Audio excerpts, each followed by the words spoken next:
over the winter time you get salt buildup and it's too cold that these fans never turn for, you know, where I live 5-6 months, and it's seized. So there it is. It's all hooked up there, as you can see. And here, fingers crossed.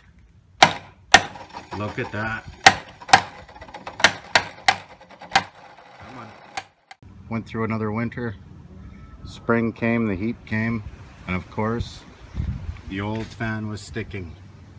Yeah, Love Taps worked, fans started spinning. However, they would no longer spin freely on their own when they needed to be. So in other words, sitting in hot traffic and your fans aren't kicking in, you know, it was a hassle jumping out and giving the Love Tap. We went and bought some new fans here. They're about 200 bucks. Got it ordered from Rock Auto. Super fast, super cheap. They got lots online. Check it out. It was here in less than a week. There's the engine compartment.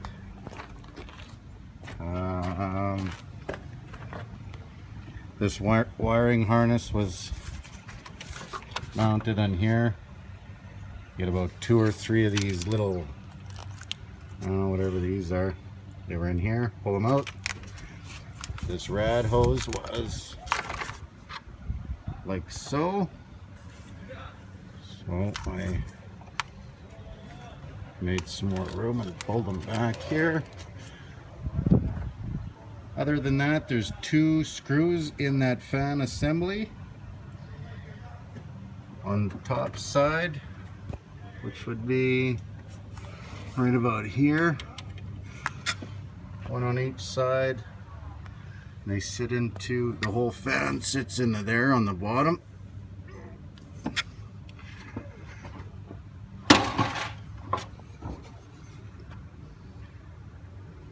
One on each side. One on each side right there. And on the very bottom is that hose here. 1 screw from underneath of the car and that's it. So 3 screws total and your fan assembly is disconnected. Oh, I also took off the air breather, which was right here. That clamp, a wiring harness, those pull out. Done. A little bit of wiggling it around and she comes out at an angle. And there it is.